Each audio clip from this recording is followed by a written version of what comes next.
কাছেও দূরের যে যেখান থেকে আমার ভিডিও দেখছেন প্রিয় বন্ধুরা সবাইকে আসসালামু আলাইকুম। কেমন আছেন আপনারা সবাই? তো বরাবরের মতো আবারও চলে আসলাম নতুন একটি ইউনিক রেসিপি আপনাদের সাথে শেয়ার করার জন্য। আজকের রেসিপি হচ্ছে মসুর ডাল দিয়ে আমি নুডলস কাবাব বা চপ তৈরি করব, সেটাই আজকে আমি আপনাদের সাথে শেয়ার করব। তো আজকে আমি মসুর ডাল দিয়ে নুডলসের চপ তৈরি করব, তো কাবাব চপ যেটাই আপনারা বলেন।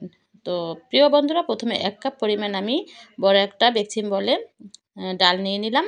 আর এটা পানি দিয়ে ভালোভাবে হাত দিয়ে কষলিয়ে ভালোভাবে ধুয়ে নিচ্ছি। তো এটা ভালোভাবে ধুয়ে নিয়ে পরিষ্কার করে তারপরে এটা আমি ভালোভাবে সেদ্ধ করে নিব। তো প্যান বসিয়ে দিলাম। প্যান বসিয়ে দিয়ে এটা আমি 1 কাপ পরিমাণ ডালে টোটাল আমি 2 কাপ পরিমাণ পানি দিয়ে এটা সেদ্ধ করে নিব। তো এখানে আমি স্বাদ মতো লবণ দিয়ে দিলাম। আর সুঘ্রাণের জন্য 2 থেকে 3টা তেজপাতা দিয়ে দিলাম। আর এখানে আমি পরিমাণ মতো হলুদের গুঁড়ো দিয়ে দিচ্ছি। তো প্রিয় বন্ধুরা, আজকের মসুর ডালের নুডলস চপ খেতে কিন্তু অসাধারণ ও লোভনীয় হয়েছে। প্রথমেই আমার ভিডিওটি লাইক দিয়ে দেখা শুরু করবেন আমার প্রিয় বন্ধুদেরকে আমি অনুরোধ করছি। তো দেখেন আমার ডাল কিন্তু ঢাকনা দিয়ে পানি দিয়ে ঢাকনা দিয়ে দেওয়ার কারণে মানে ফুটে উঠছে। এখন এই অবস্থায় আমি আস্তে আস্তে ফুটিয়ে সমস্ত পানিটি আমি জাল করে শুকিয়ে নিব। তো আস্তে আস্তে দেখেন আমি জাল করে 10 থেকে 15 মিনিটের মধ্যে ভালোভাবে শুকিয়ে গেছে। আর এখন আমি এর পর্যায়ে এরপর থেকে একটু রান্নার রেগুলার তেল দিয়ে দিলাম, যেহেতু নিচে লেগে না যায়। তো আমি তেল দিয়ে ভালোভাবে একটু নাড়িয়ে চেড়েছি। দেখেন এখন কিন্তু ভালোভাবে একদম ডালটা শুকিয়ে গেল। আর এটা কিন্তু উপরে উঠানোর পরে যখন ঠান্ডা হয়ে যাবে তখন ভালোভাবে শক্ত হয়ে যাবে। দেখেন একভাবে শুকিয়ে নিয়েছি, মসুর ডাল একদম গলে গেছে। আর একবার শুকিয়ে নিলাম। তো এটা বড় একটা প্লেটে আমি নামিয়ে নিচ্ছি প্যান থেকে। তো এটা একটু আমি ফ্যানের সাহায্যে ভালোভাবে এখন ঠান্ডা করে নিব। তো মসুর ডালের নুডলস চপ কিন্তু খেতে অত্যন্ত লোভনীয় হয়েছিল প্রিয় বন্ধুরা। একদিন হলেও বাসায় ট্রাই করবেন এবং প্রথম থেকে শেষ পর্যন্ত আমার ভিডিওটি দেখার অনুরোধ রইল। এখানে আমি নতুন একটা প্যান বসিয়ে দিলাম। আর এখানে আমি তেল দিয়ে দিলাম পরিমাণ মতো। আর 1 কাপ পরিমাণ আমি পেঁয়াজ কুচি দিয়ে দিলাম। এখানে আমি হাফ কাপ পরিমাণ রসুন কুচি দিয়ে দিলাম। দিয়ে ভালোভাবে এটা আমি মানে বাদামি কালার করে নিব। আস্তে আস্তে করে আমি নাড়িয়ে বাদামি কালার একটা খুন্তির সাহায্যে ভালোভাবে নাড়িয়ে চাড়িয়ে নিচ্ছি।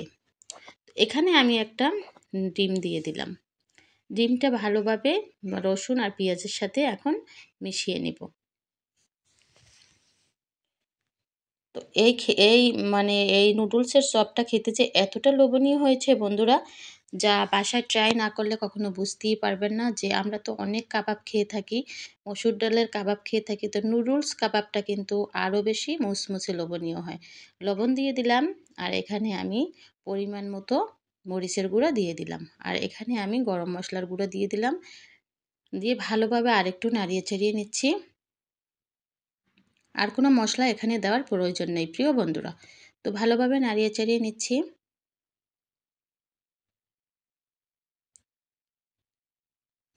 যাতে পুড়ে না যায় এজন্য আমি ভালোভাবে নাড়িয়ে নিচ্ছি। উপর থেকে ধনিয়া পাতা দিয়ে দিলাম কিছু। তো ধনিয়া পাতা দিয়ে আরেকটু নাড়িয়ে চাড়িয়ে নিচ্ছি বন্ধুরা।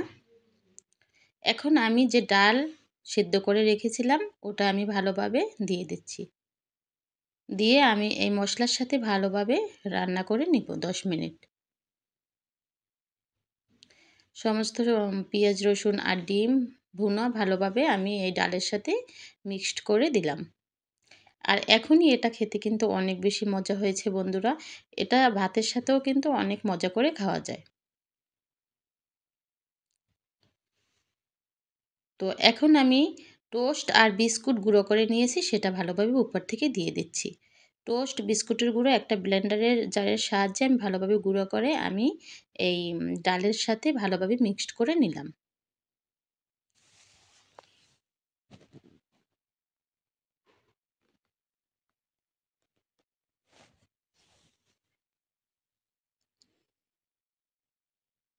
তো দেখেন ভালোভাবে নেওয়া হয়ে গেল, একদম সুন্দরভাবে হয়ে গেল আমার ডাল। আর ডালের সাথে আমার যে টোস্ট বিস্কুটের গুঁড়োটা মিক্সড হয়ে গেল।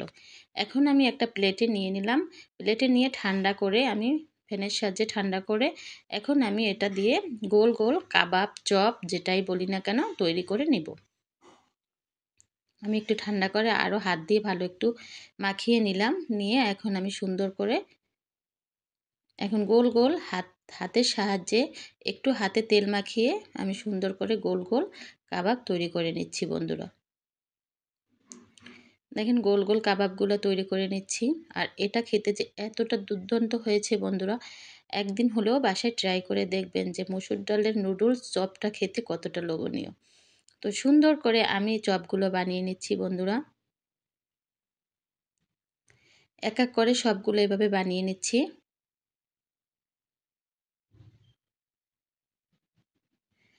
গোল গোল করে আমি সমস্ত চপগুলো বানিয়ে নিচ্ছি।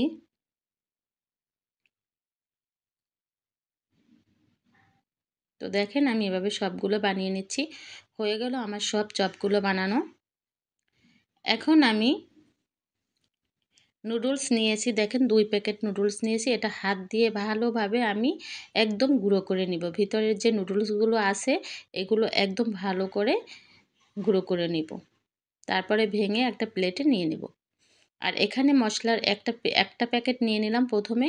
আর একটা প্যাকেটের মধ্যে যে একটা প্যাকেটের মশলা আছে এটা ভালোভাবে আমি ভেঙে আমি এই নুডলসের মধ্যে ভালোভাবে মাখিয়ে নিলাম। তাতে আরও বেশি মজা হয় কাবাব নুডলস কাবাবটা। তো এখন আমি একটা ডিম ভেঙে নিলাম বন্ধুরা। ভেঙে আমি ভালোভাবে একটা মানে কাঁটা চামচের সাহায্যে ভালোভাবে আমি এটা ভালোভাবে ভেঙে নিলাম। তো এখন আমি এক একটা কাবাব ডিমের মধ্যে দিয়ে দিলাম। আর খুন্তির সাহায্যে হাত দিয়ে মাখানোর দরকার নাই, তাহলে অনেক বেশি হাতে মেখে যাবে। তো একটা কাঁটা চামচের সাহায্যে আমি ডিমের মধ্যে দিয়ে এখন নুডলসের উপর দিয়ে ভালোভাবে এভাবে করে সব কাবাবগুলো এরকম তৈরি করে নিব বন্ধুরা। দেখেন আমি নুডলসটা মাখিয়ে নিলাম। এভাবে আমি সবগুলো তৈরি করে নিব বন্ধুরা।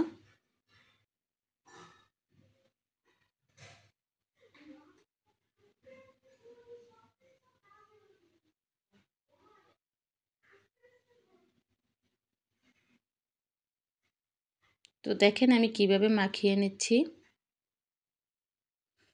আমি ভালোভাবে ডিমের মধ্যে মাখিয়ে প্রথমে, তারপরে নুডলসের মধ্যে দিয়ে উপর নিচ ভালোভাবে মাখিয়ে নিচ্ছি। এখন আমার সব নুডলসগুলো মাখানো উপরে দেওয়া হয়ে গেল। দেখেন কতটা সুন্দর দেখাচ্ছে। আমি এভাবে এখন আমি একটা প্যানে তেল দিয়ে দিলাম। পরিমাণ মতো তেল দিয়ে ডুবো তেলে এই কাবাবগুলো ভেজে নিতে হবে। তো আমি ভালোভাবে ভেজে নিচ্ছি।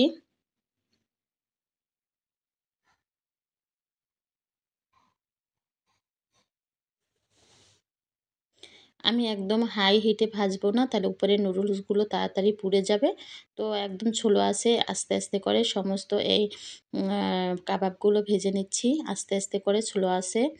আর অতিরিক্ত হাই হিটে তেলটা গরম করা যাবে না, অল্প গরম করে নুডলসগুলো দিয়ে দিতে হবে, মানে নুডলস কাবাবগুলো দিয়ে দিতে হবে। তো আমি এক এক করে এভাবে সবগুলো ভেজে নিচ্ছি বন্ধুরা। তো হয়ে গেল আমার নুডলস কাবাব মসুর ডালের। তো এই দেখেন ভাজা হয়ে গেল। আমি এগুলো আস্তে আস্তে করে সবগুলো উঠিয়ে নিব। এভাবে আমি সব কাবাবগুলো ভেজে নিব বন্ধুরা। আর এটা কতটা উপর থেকে মুসমুসে হয়েছে আর ভিতরটা অনেকটা সফট, খেতে যে এতটা লোভনীয় হয়েছে বন্ধুরা, এটা মানে পোলাওয়ের সাথে খেতে কিন্তু অসাধারণ ও লোভনীয় হয়। আর আপনারা যদি সস দিয়ে খান তাহলে তো আরও বেশি মজা হয়। তো আমার বাচ্চারা সবাই সস দিয়ে এগুলো খেয়েছে কাবাবগুলো, নুডলস কাবাব। তো ওরা অনেক মজা করে খেয়েছে, যেহেতু উপরে অনেক স্পাইসি, যে অনেক বেশি মুসমুসে আর ভিতরটা অনেক বেশি খেতে মজা হয়েছে। তো আমি দেখিয়ে দিলাম আপনাদের মসুর ডালের নুডলস চপ। তো যদি ভালো লাগে অবশ্যই একদিন হলেও বাসায় ট্রাই করবেন। আজ এ পর্যন্তই, শুভকামনায়। আল্লাহ হাফেজ।